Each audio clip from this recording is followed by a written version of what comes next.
What's up, good people? It's your boy DJTheParkBoy. We back in this bitch. Welcome to a new episode of the L.I.M.E show. Again, I'm your boy DJTheParkBoy, and this is Life in My Eyes, where I give you my opinions on things going on in the world, entertainment, anything under the sun. If I feel like talking about it, you shoot me a question, you want me to talk about it, I will give you my opinion on it. Last week I definitely did an episode that was supposed to go up and then it didn't go up. I'm still gonna put it up. Technical issues all throughout. Doing podcast recording time. I definitely get received about like 10 phone calls, When the world gets ablaze, your phone gets blown up to put fires out. And that's what I had to deal with. But shit happens, you know what I'm saying? That's what comes with the territory of, providing and make sure shit get taken care of so everybody can eat B. And that's what I'm trying to do, make sure everybody eat. But how y'all doing, man? How are y'all doing? I feel like a lot of stuff has happened since the last time I spoke to y'all. A lot of stuff. So, as y'all know, I also rap. That's right, I'm a rapper. Go check out my music, DJTheParkBoy, on Apple Music, Spotify, YouTube. Anywhere you listen to music, just type in DJTheParkBoy. Same as on here. I'll make sure some links down low so you can go ahead and get that.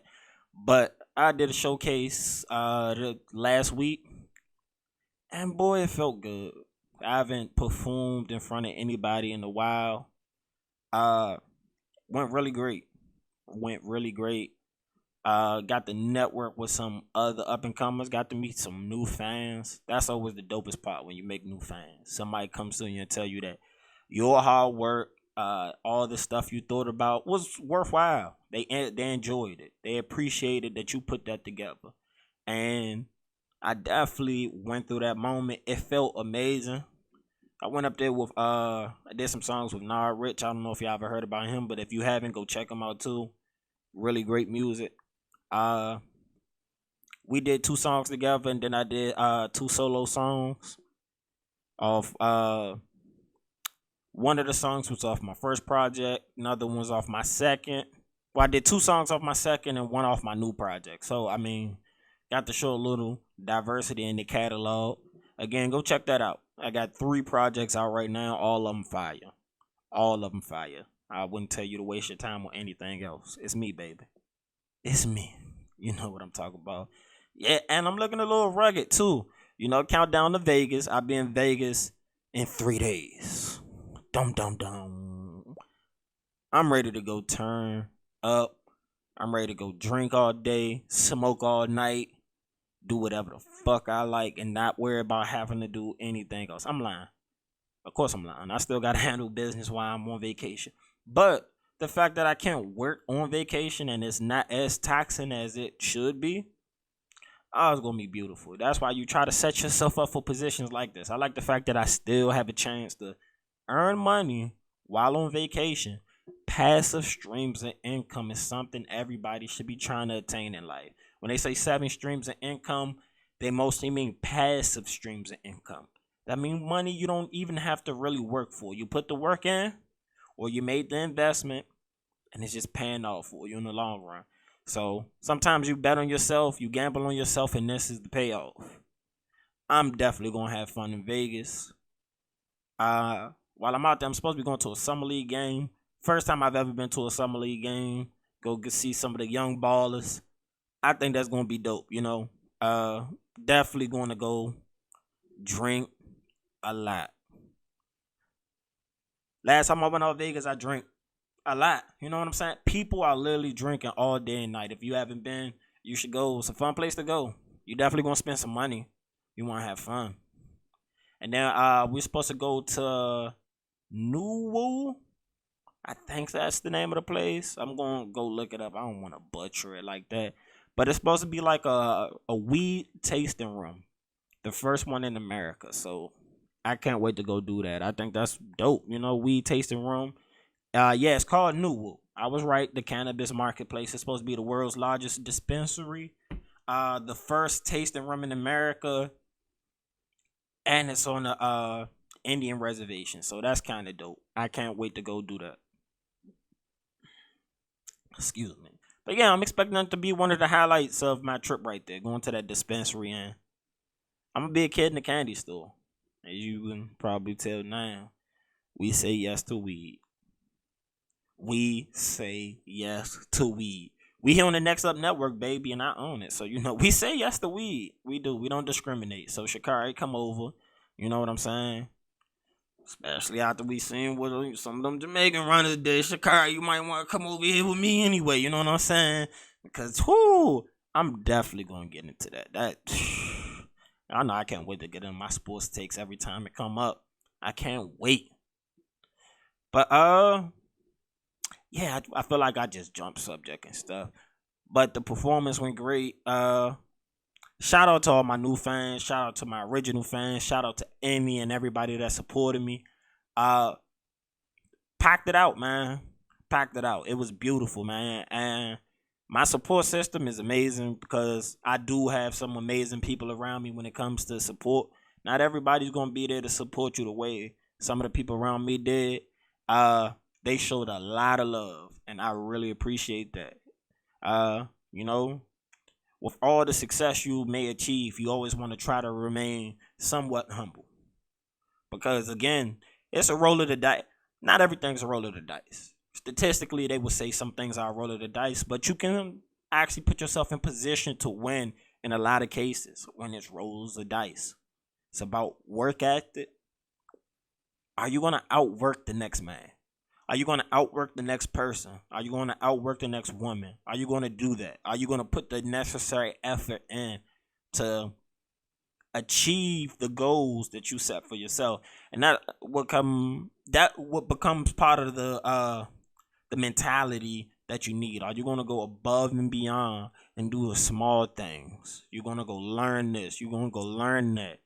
Are you going to do the small tasks needed to put yourself in position to win? Because a lot of people won't.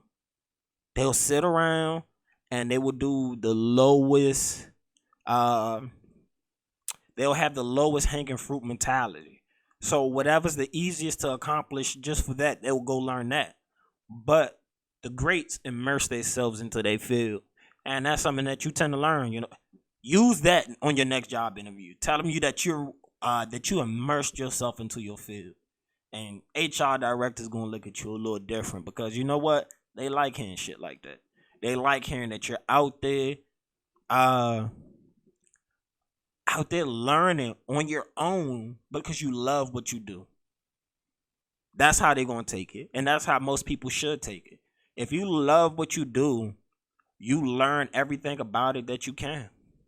You learn how to master what you do, your craft, your art form. Whether that's rapping, music, video games, video production, whatever it is, you should try to learn and master that. Now and again, I didn't got to rapping about, the positives, but I think it's time to get into some bull. Know what I'm talking about? But yeah, right here. So, in D.C., we went back to doing mask mandates. And apparently over the weekend, our mayor, our glorious mayor, Mary Bowser, she violated her own mask mandate. She went to a wedding. Apparently, she was one of the people to help officiate the wedding while she was there. And they took photographs of her, Them smartphones, they do their jobs, good and bad, depending on what side of the fence you want to be on in a lot of situations. They definitely do their jobs. But says here, Mayor Muriel Bowser faced intense media backlash after floating her own mask mandate over the weekend. Flouting. Y'all know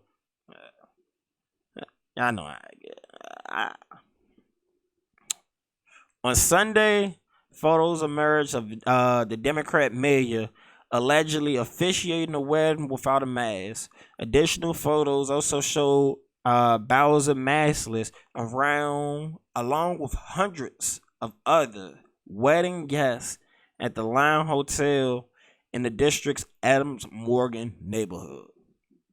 That's reported by the Washington Examiner. So apparently they have photos of our mayor out in public with no mask on after they told everybody, "Oh, the mask back on." Wasn't even 24 hours into the new mask mandate that was established by the CDC, which again, I'm gonna have to create another page or something, so a place where we can go really have some conversations, because everything can't be said here on YouTube. I want to make some money from YouTube, and that ain't gonna make me some money giving you the super deep dive. So I'm gonna make sure I create a Patreon or something, so y'all can go. We can really have some conversations about some things. But it wasn't even 24 hours, and she violated her own mandate. How do you justify that type of leadership? We can't just be a do as I say as I do type of environment. She totally violated her mandate. And then her office tried to spin the news saying things like she was waiting to eat, she was waiting to drink, she was sitting down, and no, photos showed that was a lie. Felt like the Maury show.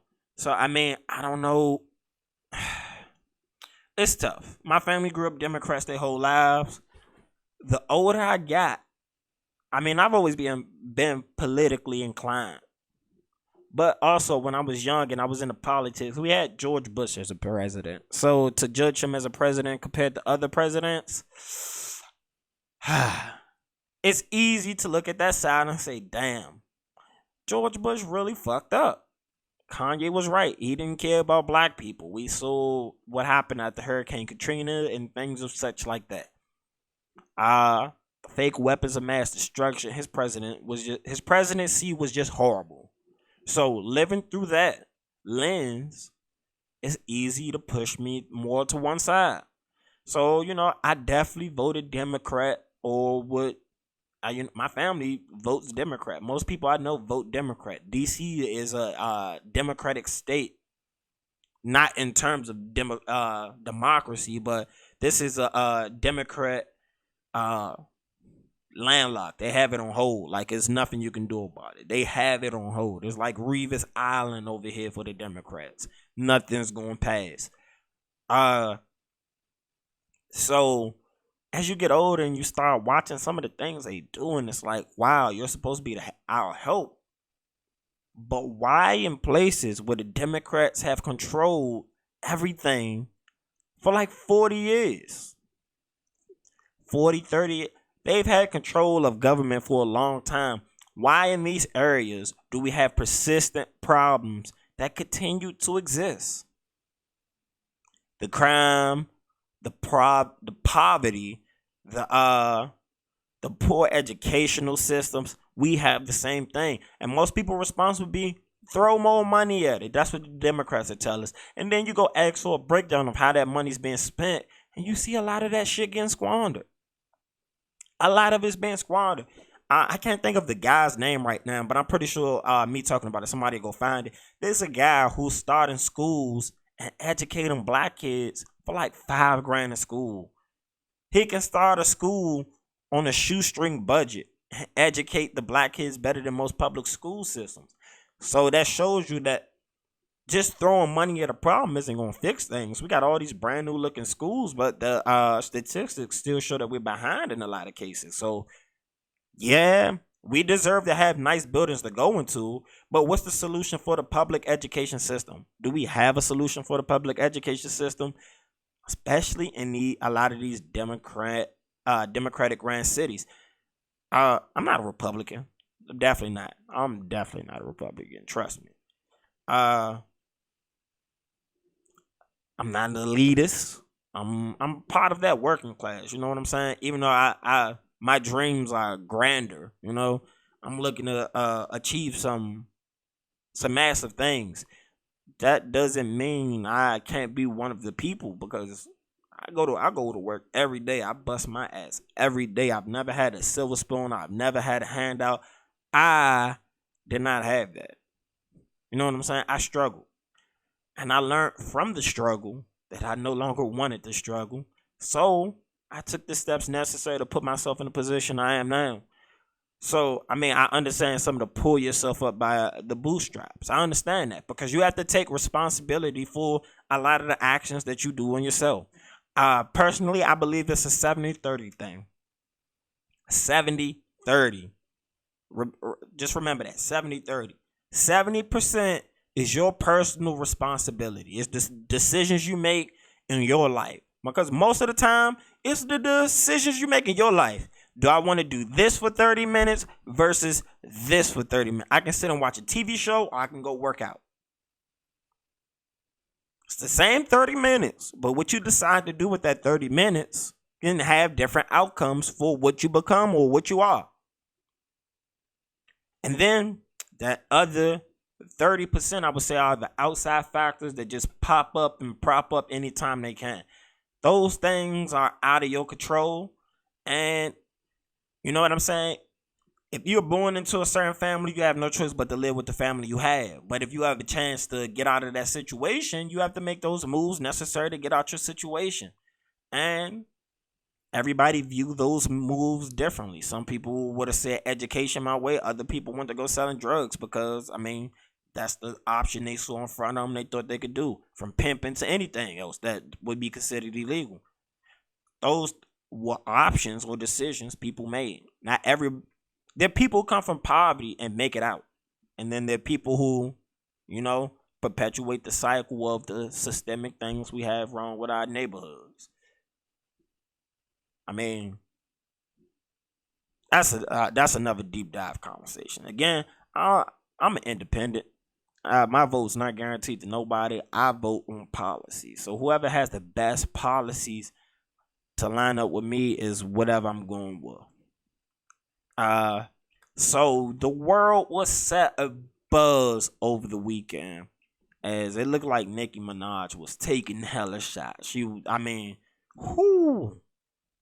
internet never forgets. And I love Nicki. She's the queen. She's the greatest female rapper ever. Ever. I'm not a Bob, but I damn near could be. Nicki's the greatest female rapper ever. Not only that, she's just one of the greatest rappers ever. She can go in the booth with anybody. And she can hold her own. That's why I love Nicki. She do that. Her pen game is immaculate. You know what I'm saying? But apparently, back in the day, Sha'Carri Richardson threw shade at Nicki Minaj about her barbershop performance. And as everybody knows, the Sha'Carri Richardson situation, she smoked the weed, as Stephen A would say. And at the Olympics, smoking the weed is a no-no. But here at the Next Up Network, we stay on the weed. Trust me. So, we had a record-breaking weekend as Jamaica dominated at the Olympics when it came to track. That 100-meter, they took first place, they took second place, and they took third place. And the thing that had the internet going to buzz is Sha'Carri Richardson never ran a time faster than first place, second place, or third place. So, as I was explaining to my younger brother one day, sometimes perception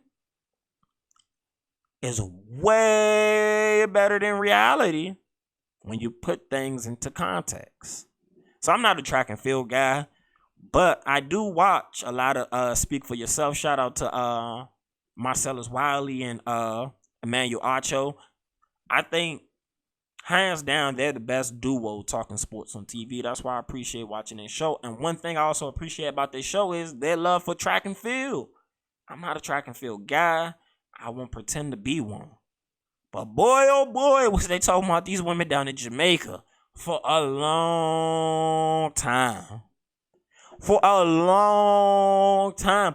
And Emmanuel Archer made the point that the perception of Shakari is going to be greater of her not going and actually losing than her going to lose, because the girl who won first place, what is it, Elaine? She had already had a record and ran faster times than Shakari. And I think, so what can you do in that situation where you have these ladies, 1, 2, and 3, already before they even go to competition running faster times than you? That's already a, bad position to be in, because that's already looking like at least 4th place. No shade to Shakari. Love you, my sister. But again, perception is much better than reality. Because if you'd have went to the Olympics, you can have as much tattoos, your hair you want the way you want it, your nails the way you want it. It's not gonna make you run faster compared to these women. And again, they did amazing. 1st, 2nd, and 3rd. So I'm gonna read from here from this story. I really gotta reposition this light. The way that the light is really pushing into the it's pushing itself onto the stream, just after it reflects off my glasses, so it makes it a little difficult reading from right here, but I'm gonna get the job done for y'all. So it says, dancehall veteran Beanie Man and rapper Nicki Minaj were among many who praised the Jamaican women sprinters who swept the 100-meter race at the Tokyo 2020 Olympic Games in Japan on Saturday. Beanie Man and Minaj also seemingly shaded American sprinter Sha'Carri Richardson, who was disqualified in late June after she failed a drug test for a banned substance found in marijuana. So Friday, Richardson took the liberty to tweet out, "Y'all missing me yet?" She really asked, "Are we missing her yet?" Whoo, boy, would that tweet age really, really horribly for her in under 24 hours. Like, the tide would change. So when she tweeted that, there were already a bunch of mixed responses according to Complex. I saw some myself. There were some people like, "Yes, girl, yes, queen, we wish you were out there." Then there were other people like, "No, you smoke weed, you should miss the Olympics, because nobody else in the Olympics in the world can do that and participate." So yeah, it was already a lot of mixed reactions going on there. But then the race went on. And Elaine Thompson Hare broke an Olympic record that stood for 33 years. So she didn't just go and win. She went and she broke a record. So congrats to that young lady. That's amazing right there. She set a new Jamaican record of 10.61 seconds to win the gold. Super fast. Followed by Shelly Ann Fraser Price, who ran 10.74 seconds, and Sherika Jackson, who ran 10.76. Beanie Man, who's currently touring in the UK, took to Twitter after the win and said, how we five miss you? I guess he's trying to say how we supposed to miss you, and Jamaica's running it up. He's right about that. He's 100% right about that. Nicki also responded to that saying, "Big up on herself." I guess she's saying she only bigging up herself and not anybody else. Yeah, Nicki started. She got a little petty. She said, "Queen Tangs, you bitches can't relate, and that's okay. The internet will not let you forget anything. You say anything bad about somebody, one day they're going to be in position to use and weaponize that against you. So remember, things from the internet don't disappear." And Nicki is, a little bit Queen Petty. That's why she married her husband, Mr. Petty. Kind of makes sense. You know what I'm saying? Nicki, again, she's a GOAT. She is a GOAT. She's accomplished things. She solidified her position. She solidified herself. So, of course, there's gonna be people mad that Nicki was being on, a little childish, a little petty. But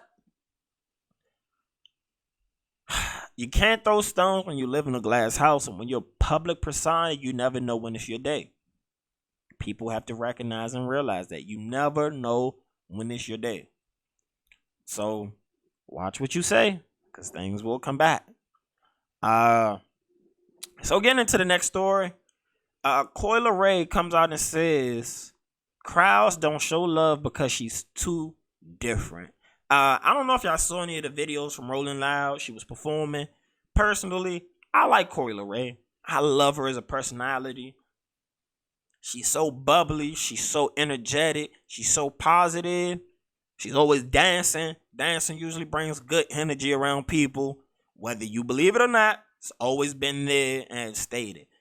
Coi LeRay, it just seems positive when we don't have to talk about her pops.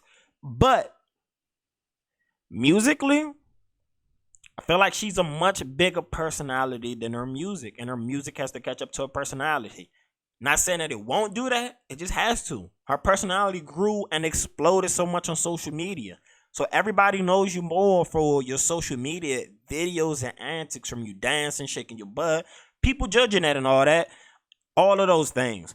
People know you more for at least the older crowd. Younger kids, probably your huge demo. And if that's your demo, when you go to these festivals, you go to these shows, more people discovering you for the first time, really, when it comes to your discography. Not everybody's going to know your catalog. Because again, one of the hugest demos are kids. And when you get kid fans, they'll love you, they'll support you, but they're not at those huge festivals. They're not at those really bigger shows usually. So the people who are going there to buy those tickets probably aren't coming to see you in most cases. And when they do see you, they probably love you as a personality like I would. Of course, I know some songs off your catalog, but all your songs I know from your catalog just happen to be with other features. Meaning, not saying that to take anything away from you, but you have people on your song helping carry you to where you want to go. You have so much potential. I would just tell you, man, don't let these haters bring you down. I know it's going to be hard, because it's always hard. But I just think her music has to catch up with her catalog. And I believe it's going to get there. I believe it's close. She's really, really close. Yeah, I just think it's going to happen. And just like that, we back, baby. We back. Hopefully the way DaBaby can bounce back. You know what I'm saying? Because they try and get DaBaby out of here.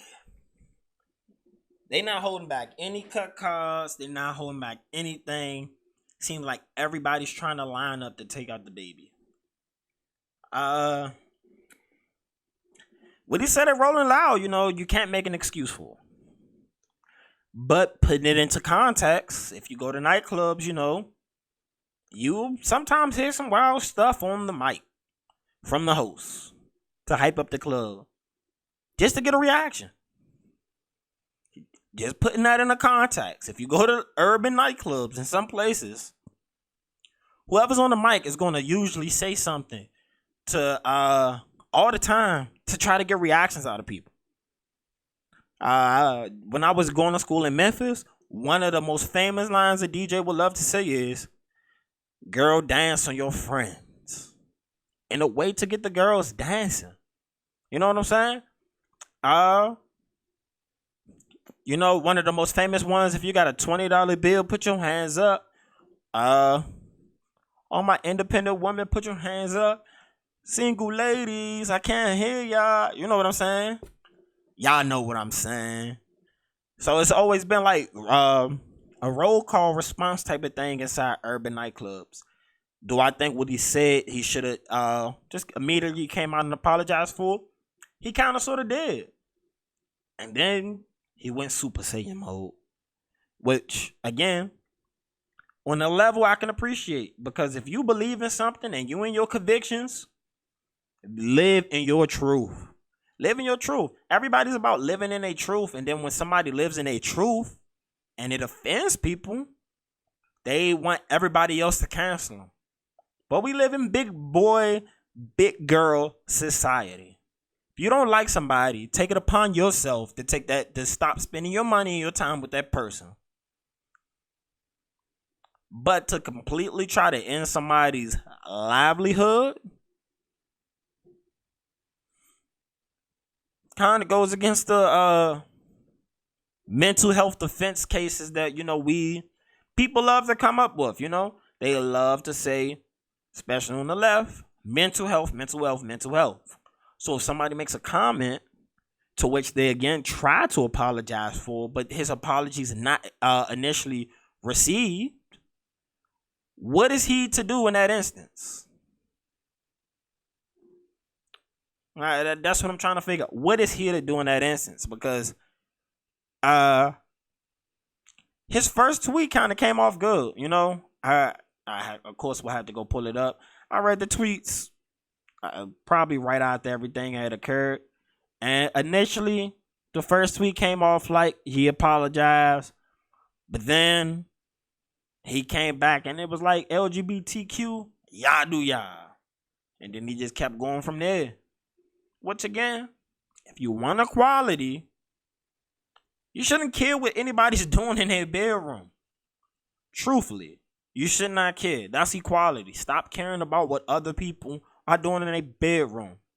How freaky they want to get, who they want to have sex with, is their business. I actually think it's kind of weird to want to care about what somebody's doing inside their bedroom, because then you open up the window for all the freaky shit you do in your bedroom. And guess what? I don't know. Y'all entertainers usually be on some freak kink shit, you know what I'm saying? Especially when you get to a certain level. So I don't know. Do you want the window open up into everything you do? That's why I always say I'm a libertarian, which is my made up word for I have liberal values and I have libertarian values. And they go symbiotic together. I believe in the libertarian in me wants you to do everything free will wise you want to do with yourself. You want to do drugs, prostitution, any of that. It's your business. The liberal part of me wants to make sure we be progressive in ways we actually need to be progressive in. It's us making sure we have a safety net. I believe everybody should have a level playing field. We start here from here. And if you decide you want to live a minimal life with government assistance, that's your fault. You know what I'm saying? But it's still comfortable. You can, bills are paid. You have food in the house. You have health care. Accessibility to transportation, good transportation and good schools. You know what I'm saying? Gotta have those safety nets. But after everybody receives that safety net, fair game for everybody. You kill what you eat. If you have skills, you make more money. You don't have skills, welcome to the bottom where you can still take your vacation. You can still take care of your family, send your kids to college, and not be in debt. That used to be America at one point in time. Didn't include everybody fairly. No. We know our history. Over here, we know our history. You know what I'm saying? But also in the black community, we own more land before integration than we do now. So, kill what you eat with a safety net. That's all we need in America. We don't need all of the extra bullshit in certain ways. Like some things we just understand is better for productivity. It's good for work, home balance. One day we get it together, America. One day. But back to DaBaby. I love me some Baby. He's a really energetic person, but he's keep getting dropped from all these festivals. Now, one thing I do know is his record label is not going to drop him because he brings in so much money. That's the people you should be mad at. Be mad at the record label. Don't be mad at DaBaby. Be mad at the record label. Because if there's one thing we've learned about record labels is they will promote anything. anything, no matter how negative it is, and this is not in reference to DaBaby, because I think he was more taken so out of context than he was actually trying to offend somebody, because he's a pretty blunt person. If he wanted to offend you, I really think he would have just offended you motherfuckers. You know what I'm saying? And that's not him. At least from the outside seeing him. I don't know him personally, never met him. So I don't know. I just think he seems more of a upfront type of person. So if he has an issue, it just said it's not going to be no passive aggressive type shit. Doesn't seem like his character. So hopefully he can get a second chance. But right now, he's getting dropped festival after festival. Lollapalooza just dropped him. Before I got on the head, I saw something from academics that showed he was getting dropped as well. Let's see if we could see I page real fast.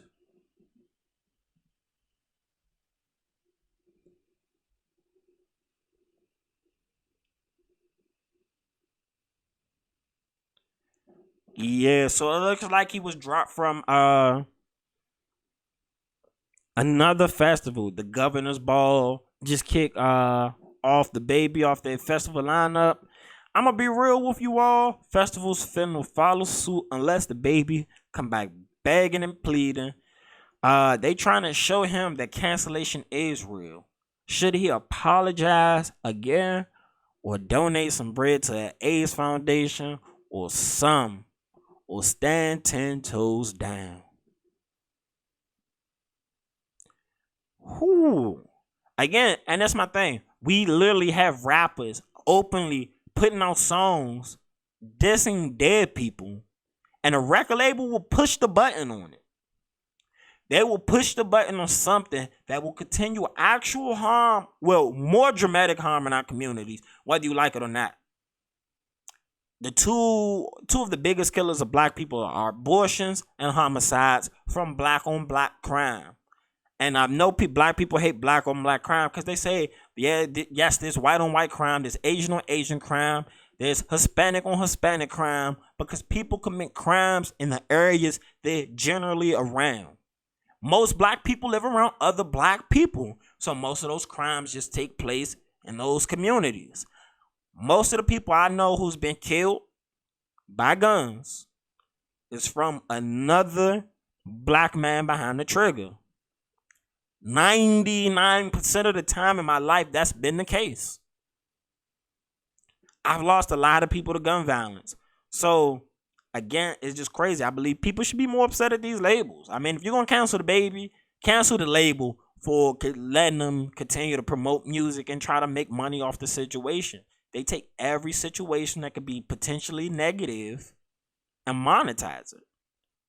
It's a business, and it's supposed to do that. But the business model is broken, and we continue to push a lot of BS in some cases over and over and over and over and over and over again. Like, becomes crazy. Yeah, I mean, it's amazing. These labels put money behind so much negativity. They'll continue to put the money behind the negativity. I went back and watched that Lil Mama Breakfast Club interview, and it's amazing how spot on she was right about a lot of shit. And the one carrot that everybody took from it was the Charlamagne possibly made her cry. She was really emotional about her mother and trying to get all her points across. So I mean, everything just culminated at once. I don't know if I fully blame Charlamagne for making her cry, but she said some really profound things. She told them, y'all promote the most negative types of music. In 10 years, it's only going to progress to more of the negative stereotypes that we have. And we do get that. I mean, I love gangster music. I love gangster rap. Most of my favorite rappers talk about killing other black men. And the older I get, the more I'm like, damn, that shit sucks. Because, I mean, that shit weighs on you after a while. It weighs a lot. Again, I know too many people who've been killed by gun violence. I went like one summer in like 2 months. I knew 10 people killed. And it's like you just got to chug along and keep going about it. And trying to be desensitized about it ain't the best shit. PTSD, anxiety, all that shit real living in the hood. You know what I'm saying? It gets fucked up. So it sucks that my next story would even get to this one right here. Cause of course in DC has been crazy. So I read a story that said DC had more homicides in July than COVID-19 deaths. And I went to go look at the numbers. From the article, and inside the article, it said, let me get down to it. It said in July, there were 21 homicides. 21. Only 8 COVID deaths in the month of July. And again, we on the mask mandate to swing it back around to the mayor. Make it make sense for me. Make it make sense for me. We live in a society where we have more homicides than we have corona deaths, but yet corona is going to, I'm not going to say shut down the city, but we look like we're moving towards another shutdown, possibly. Possibly. And that would suck. That would really suck. But maybe I post summer heading in the fall. They say them numbers keep rising. Them homicides keep rising. Like, we're at levels I haven't seen since I was a kid, for real. It amazes me. It really amazes me. The amount of gun violence we've been going through inside not only the nation's capital, but just big cities in general. Violent crime has been through the roof. This says a man in Northeast DC has died from a shooting Saturday night in the district.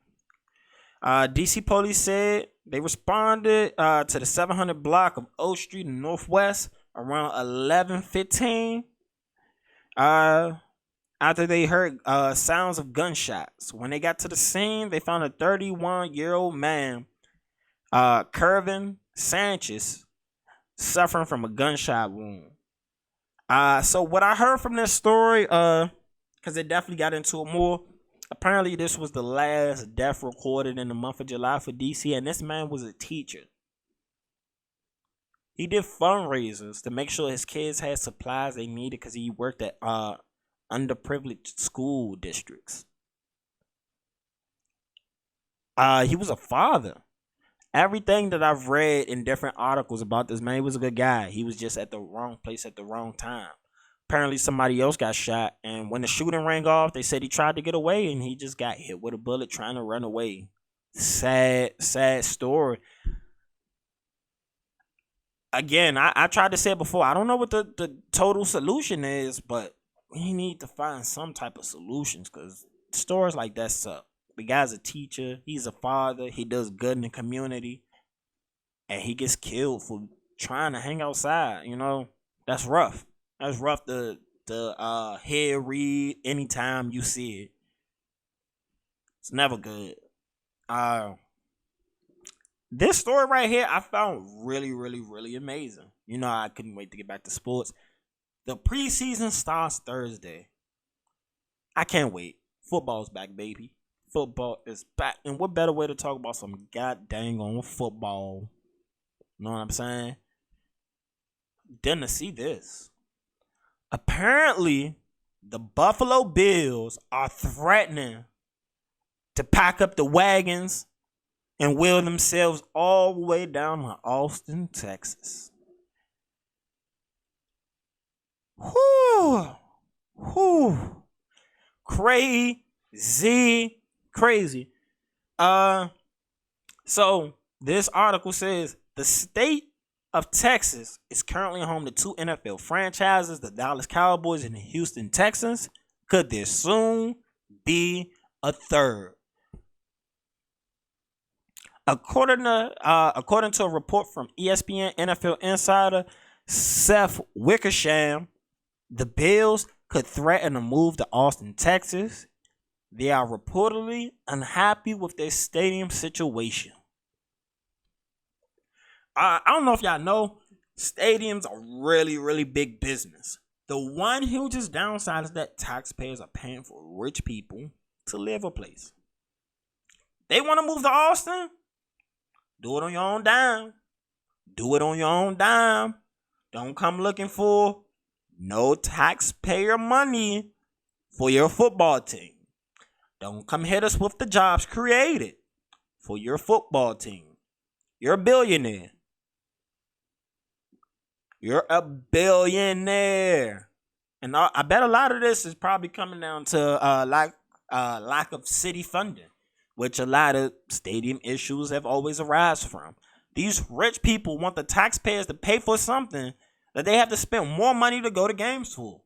If I'm not a football fan, or I'm not somebody who benefits from the football economy, why should my taxpayer dollars go to it?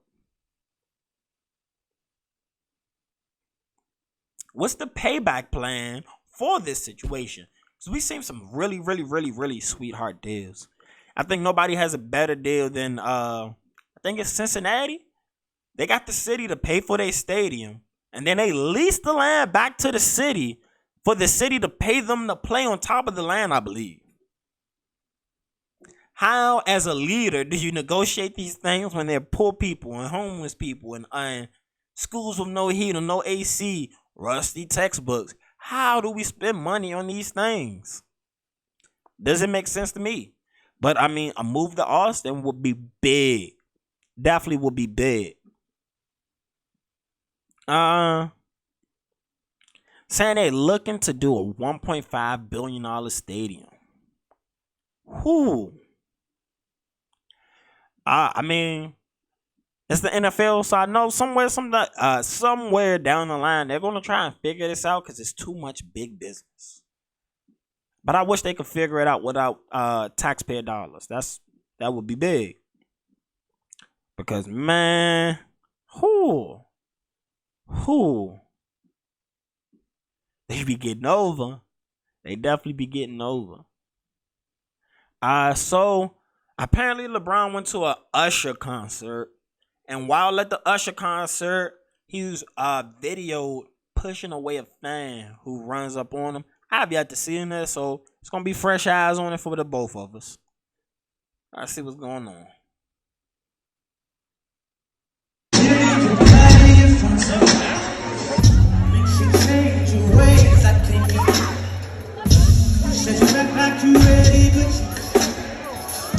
That was a little fast. Right there. Time out. Now, if this isn't some white people bullshit, you hear me? If they trying to tear LeBron down for that little baby ass push, first of all, don't be running up on me just because I'm LeBron James. I know you're a fan.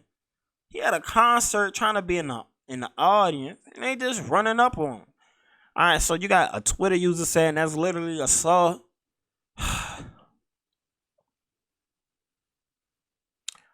I guess everybody's looking at it like he shouldn't have did that.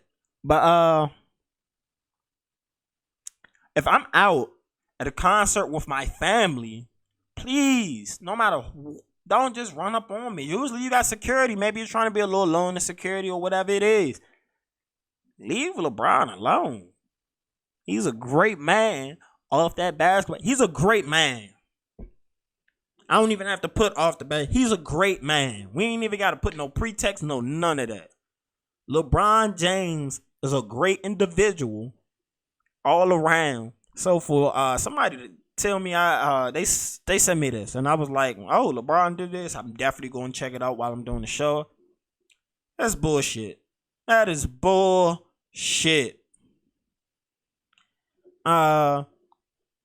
Of course, we know it's going to be some people out there that say, oh, like this lady saying they should sue him. Try. I mean, go ahead. Go ahead. Leave that man alone. Like, dang. Y'all make it so hard sometimes. Not in every moment somebody has to be turned on. He's paid to play basketball. He's paid to do a lot of other things he do. In that moment, he was trying to be a regular person. You can't be a regular person as LeBron James. We understand that. But somebody's just running up towards me. I didn't see the whole context of the video. Maybe he thought it was being threatening towards him, and nobody was there in position to slow him down.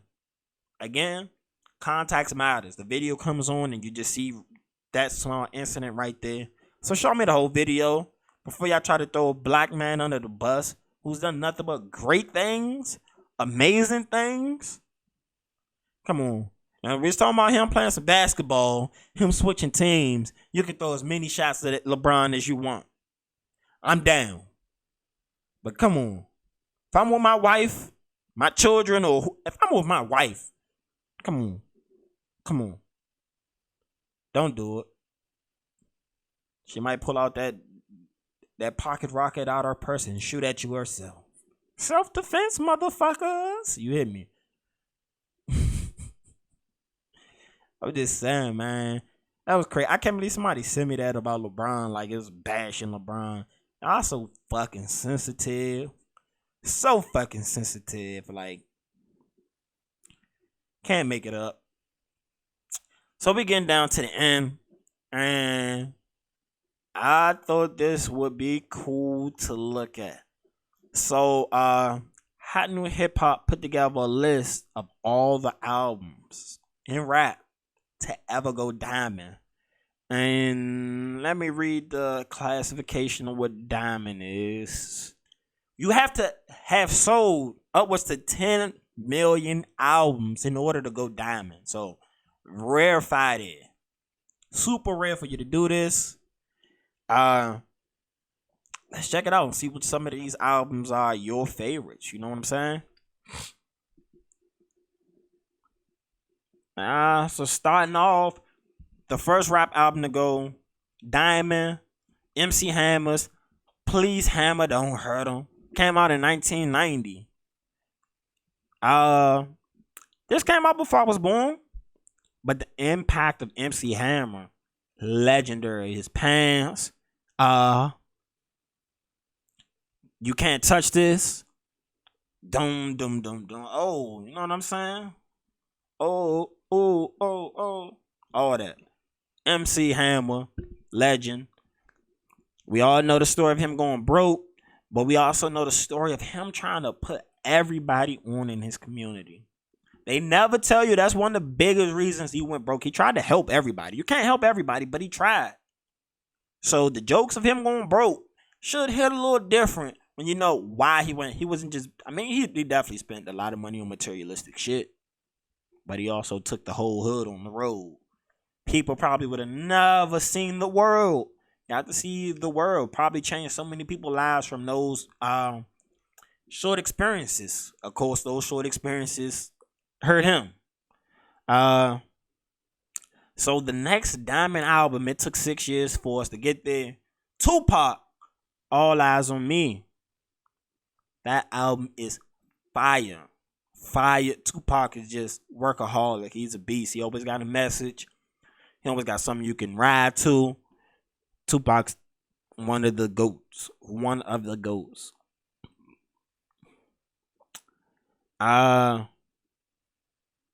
Yeah, alright. So let's see some of the songs that was on here. He had Two of America's Most Wanted that had Snoop Dogg on it. That was a hit right there. How Do You Want It? Hit. I ain't mad at you. Come on, man. He Ambitious of a Rider. It also had California Love, Picture Me Rolling, All About You. This is that's classic. That's classic. That album, just reading off the songs from right there, a lot of songs there that mean a lot to me. Classic album. Next, you have Notorious Big's Life After Death. Another classic album. I mean, I ain't even gotta get to the track list. It's probably one of my favorite albums, right? I love Big. His wordplay, you can't touch it at all. His wordplay is just crazy. The way he flows is just crazy. This album had Hypnotized, had Kicking the Door, Somebody's Gotta Die, More Money, More Problems. Come on. Those hits right there. After that, we get Lauryn Hill with The Miseducation of Lauryn Hill. One of my favorite albums. I mean, as we see with the trend, all these diamond albums have mega hits from mega stars. This album from Lauryn was amazing. Amazing. If you never listen to this, you missing out on life, I believe. You know what I'm saying? It's that great of a piece of art put together.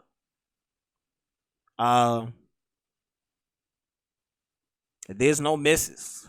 And the song that Zion, one of my favorite songs, man. The Marshall Mathers LP.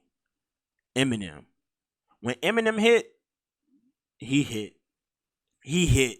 I mean, they found the demographic to promote Eminem to, and it worked so much because he was able to tap into the urban market and that rural market with all those people who could relate to Eminem. Not only that, he had the songs The Way I Am, Stan, and The Real Slim Shady on that album. Come on. Classic, classic, classic. All the way around. Nelly's Country Grammar was definitely fire. I remember when that dropped. Nelly, yeah, he helped change the game. He definitely helped change the game for the Midwest. I don't think I remember anybody else big from St. Louis, and he had a whole wave. He hit the ground running. Yeah, I remember Better Up. That was one of my songs. EI was just massive, massive hit. Yeah, Ride With Me. Country Grammar, definitely. I can understand why. M is back up here. He went back to back with the Diamond albums. He is the highest grossing rap artist. Highest grossing rap artist ever, I believe. If I'm not mistaken. I know he sold the most albums. Possibly that means he's the highest grossing. Probably including tours and all that. I'm pretty sure he's just destroying the game when it comes to numbers. On this album from the Eminem Show, White America, Cleaning Out My Closet may be one of his most iconic songs dedicated to his mother. No way getting around that one. That's a song. Speaker Box, The Love Below. I never knew this one diamond, but I can understand why. Because The Love Below had two mega hit songs. Hey Ya and Roses. Whoo. Big Boy also had The Way You Move. That was a nice record, but Hey Ya and Roses? Hey Ya and Roses? Andre, genius for what he did. I guess that's the end of the list. So, wow, it's been that long. I thought Get Rich or Die Trying went diamond, if I'm not mistaken. Let's see about that. Get Rich or Die Trying, diamond.